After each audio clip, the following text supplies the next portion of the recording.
Back in 1999, when we moved into this place, the first thing I did was establish my chook house. We had a cubby house the kids didn't want to play in. They gave up after about 2 weeks, so I turned it into a glorious chook house for them and got our chooks. And then the next part was to start the veggie garden. And that was really going to be an experiment, because I'd done a little bit of gardening, but not a great deal. So let's have a look at what we did. This area all here, right along here, was veggie garden. And what we did was, we just went berserk. We planted so much stuff, only of what we ate. It was a couple of years later I started doing stuff like experimenting with some foods that were not quite as palatable for some of the family members. And I grew them because I liked just the way they looked. They were eggplants and different sorts of capsicums, and started doing chilies for my nephew's birds and things like that. And that was going really well. And then I got sick and needed open heart surgery. So leading up to that, my knees started to get a bit sore and that. And so the gardening side sort of went a little bit waylay. Pat's health started to go down a little bit more with his asthma and that. So I started doing a little bit of fiddling in pots and things like that, and that's how I got into the raised beds. So what we're doing now, and what we did this morning, we moved these blue beds here. We did try to move the pink one, but that was starting to crack, so that's where it's staying. So along here we had all our vegetables. So I've decided we're going to redo this area, but what we're going to do is we're going to do raised beds. Now, food is costing a lot, petrol is costing a lot here. And being on a disability pension, it's a gradual thing for us. It's a lot of planning. So what I want to do is put weed mats, but not quite yet. So what we did was we moved those two. But to start off with, we had a bed here. So we had to dig all the soil out of the bed into wheelbarrows, and then we could move that bed when we measured it. And we've put it here where the blue beds were. So you can see the pink bed's still there, and like I said, it was starting to crack. So we thought it's not good. The only thing I said to Patrick when we finished was, it's not quite level out with the others. Should we empty it again and straighten it a bit more towards this way? And he said, no, it can stay where it is. So, yeah, but we put the bokashi at the bottom. It was ready to go in. And we put in some compost. And, of course, Matilda's can probably smell the bokashi. Thinking I might just turn the wheelbarrow upside down. That's my poor little old wheelbarrow. And put that there to stop her perhaps digging in it when she's out here in the evening. She likes to come out here and see what's happening. But you can see she's snooping and smelling. So we did that. And, of course, what we used was... Well, first off, what we're going to do is put another bed here and another bed there.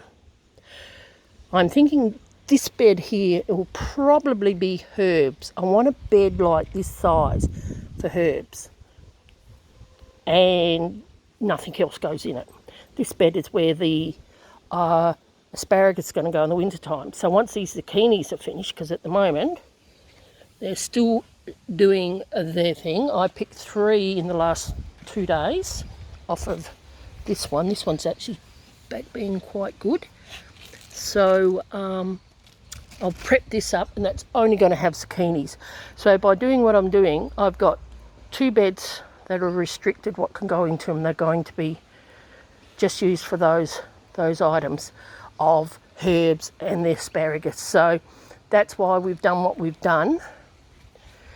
And in here, we've got the radishes coming up, and you can just see the carrots. They're coming up. Sweet peas aren't up yet.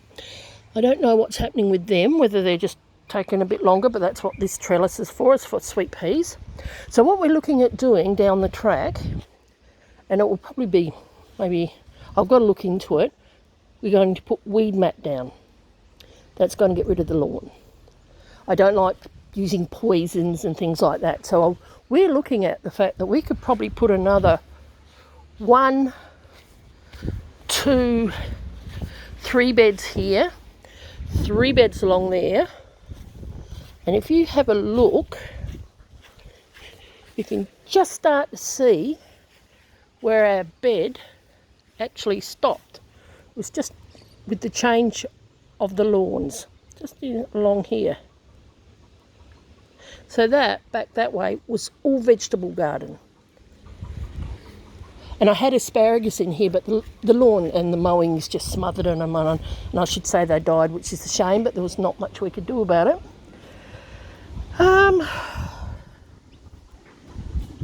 So that's what we're looking at doing. Vegetables are getting really, really dear. Some people are saying lettuces are $5 at the moment.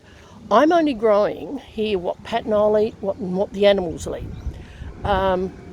So it's just with careful planning, and that's what you've got to do.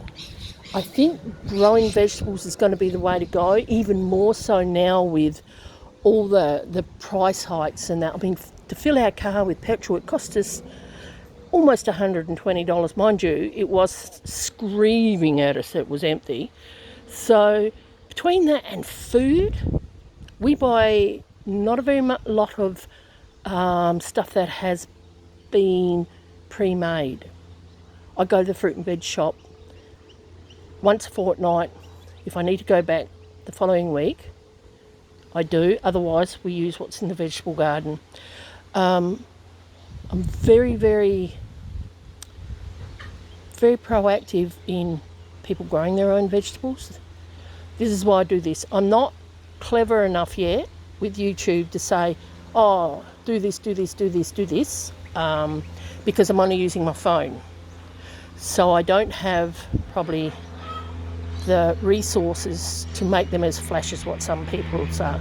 But I hope when you see this and watch my videos that you get something out of it, even if it's just a bit of enjoyment before your life comes back to it, where you're listening to people say how things are expensive or things like that. So between my eggs, making my own compost, growing our own vegetables, I like to think that it's less spent at the shops. It stays here, it's good for the environment, it's good for the soul, and that's the thing. So, yes, anyway, I'll finish off by just showing you my lettuces, and what I've been using is my bokashi juice and compost juice, worms, all that sort of stuff, just to keep them going, and they're starting to heart up a bit, which is really fantastic. And of course the peas, can't wait for the peas. And I'm making lots of pesto. The pesto is going in the freezer to use that in the winter months when you can't grow basil, and that saves me buying it at the shops because the pesto's already made. I've got my little dill plants, so they're ready in bigger pots, and once these beds are sorted out and I really know what I'm doing, they'll be going into one of the beds. And with these are sugar snap peas. These ones here are the snow peas. Well, snow peas apparently are quite expensive. So that is why I do what I do. And yes, so it's been a productive morning. I've had a shower and cleaned up. And now I'm just going to go in and relax, watch a bit of TV maybe, and just keep thinking of ways to save money, the ways to improve what I'm doing out the back, and see where it leads me. And hopefully it will help us in the long run for our health. So catch you next time. Bye.